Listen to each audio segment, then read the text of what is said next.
Dating etiquette. It's like walking through a minefield, isn't it? And one of the most explosive topics has to be who pays on the first date. You know that awkward moment when the bill arrives and both of you start doing that weird dance with your wallets? Yeah, let's talk about that. Back in the day, it was simple. The guy always paid. But we're living in 2024, and things aren't so black and white anymore. We've got gender equality, different cultural norms, and varying financial situations to consider. So, should you split the bill on the first date?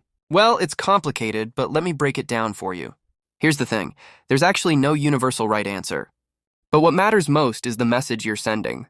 When you offer to split the bill, you're essentially saying, hey, we're equals here. It can set a healthy tone for future interactions and remove any sense of obligation.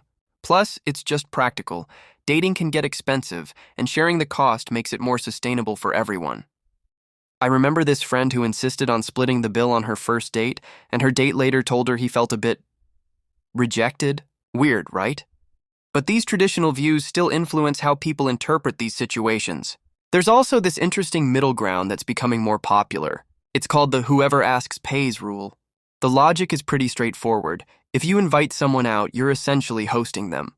It takes the gender element out of the equation completely. Here's a pro tip. If you're really unsure, just be upfront about it before the date.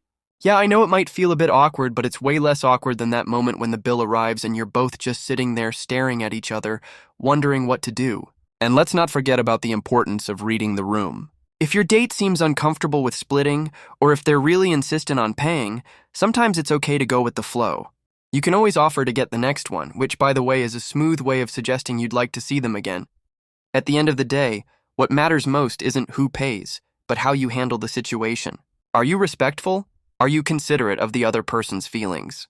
Are you clear about your intentions? These are the things that will make a lasting impression, way more than whether you split that pasta bill or not. Remember, a great first date isn't about the money, it's about the connection you make. So don't let this one detail overshadow what could be the start of something special. Focus on having a good time, being yourself, and if you're really worried about the bill,